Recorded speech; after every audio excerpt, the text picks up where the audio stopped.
Reading. As you all know, reading is so important. And it doesn't really matter. You could be reading a newspaper, reading a magazine, reading a book, but show your child that you love to read, but also spend some time reading to them every day. There has been studies done, and I don't have the exact numbers in front of me, but it's very scary. The vocabulary in children has gone down over the years simply because I think a lot of it's due to technology, which is wonderful in a lot of ways, but the children don't need to communicate as much in person and sometimes lose some of that much needed vocabulary. So we'll work on it a lot here as far as trying to increase vocabulary words, but if you guys could work on it at home, that would be wonderful. Readiness, I have that in there. Readiness means many things, but just being independent in their toileting, their dressing, learning their names, their address, phone numbers, listening when others are speaking. That's a huge thing in kindergarten, and I know it's one that they struggle with sometimes. Cleaning up after themselves and respecting the property of others. If the children can do that, then they are ready to keep going to the next grades. Show and tell, unfortunately, is on hold for this year. Normally, we'd sit in this circle area, and once a week or once every other week, your child would have show and tell. Sometimes it would be about a specific thing, like if we were studying the color red, something red. Or if we were studying patterns, look for patterns in magazines or at home and bring that in. But right now, we need to put that on hold. So hopefully it will resume at some point in time. If it does resume, what we usually do is send a notice home in the lunchbox so that when you unpack the lunchbox, you know the next day is a show and tell day. It's usually on a Friday.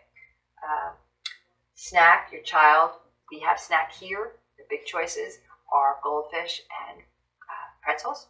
This year, Miss Elle and I have to hand them to the child individually, which we'll glove up for that, and hand them to the child individually. Same with the water. So how we used to pass the water and pass the snack, which is so important, and also another readiness skill we're not able to do at the beginning of the school year, but maybe that will change. I'm hoping it will change by more towards the middle of the school year. Hopefully when restrictions are lifted too, we can start baking in the class. We used to make, oh gosh, for apples, we would do so much. We would make apple sauce. We would make apple crisp. We would make all apple pie. Each one got a little apple pie, and they bring it home for you guys to taste.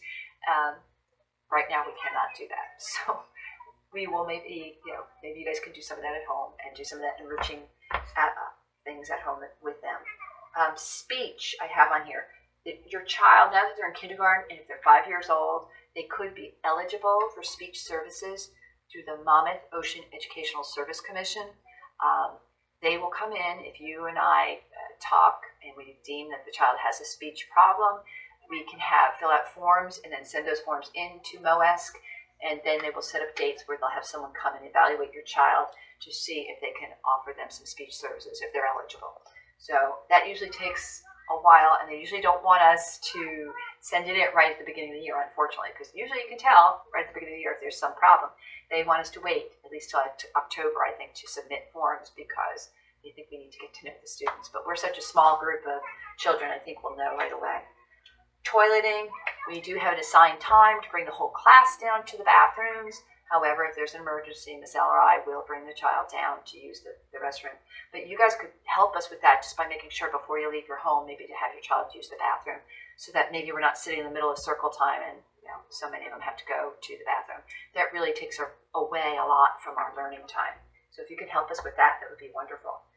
On birthdays, we do have lots of summer birthdays, so we don't want to leave anybody out. So we could do on birthdays, half birthdays, however you want to do it. So just make sure you schedule that with us. And once again, it would be handled just like a regular birthday celebration.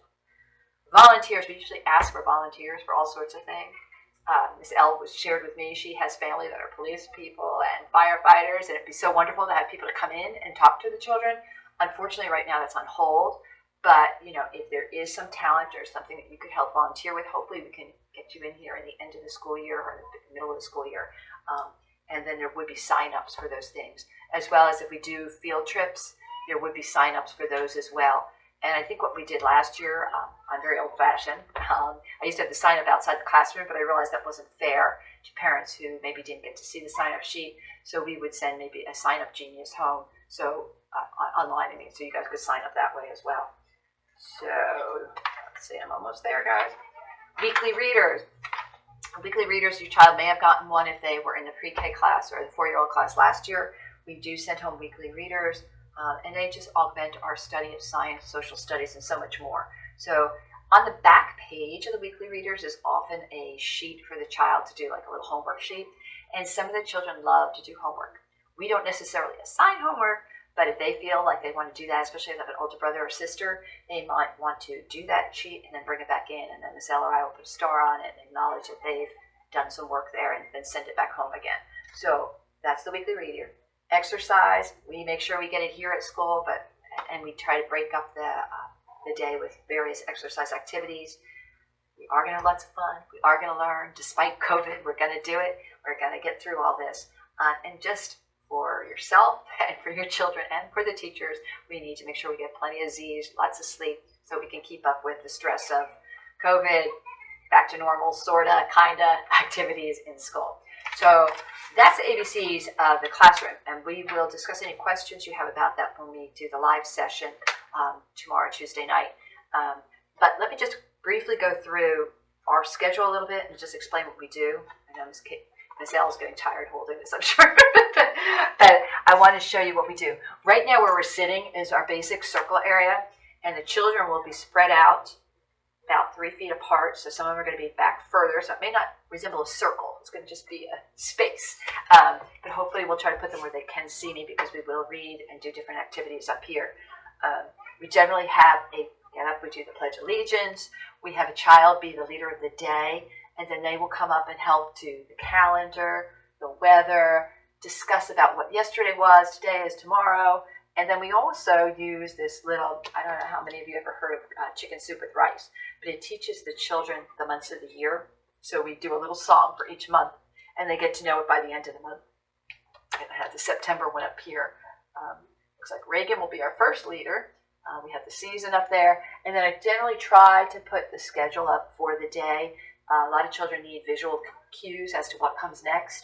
So we try to put that up there. I know they can't read the words, but there's some pictures, and they get to know what those pictures mean and what activity is happening there. So we do that. We do all sorts of phonics activities. Like I said, our first letter we're going to study is the letter F. So we would talk about the letter F, what things began with it. We have these books, which I should have brought out, that are called Alpha Tales. And they're lovely little books that have a CD that goes along with each one. But like this, that was not the one I meant to bring out. I didn't have Alpha Tales out there. But there's one for each letter of the alphabet. And there's a book and a CD and sound effects, and the children love it. And in the book, like if we were doing the letter F, every time a word started with the F sound, I would ask them to clap or wave a clacker or just something like that, so that sound gets planted in their brain. And then, of course, we work on how to form them. We do it up on the whiteboard. We do it in the air. We try to do it many different ways so that gets planted in their brain. We do number activities. We talk about numbers. We'll be starting with the number 0 and then working up to 10. And that will probably happen the first couple weeks of school. And a lot of them know that already, but it's good reinforcement. A lot of children already have developed bad habits of making letters or numbers from the bottom up. Most of them you should be forming from the top down, and we'll just keep going over and over that and try to get children to be making the letters the right way. That is actually less stressful for their hands and will help them to form the letters more properly.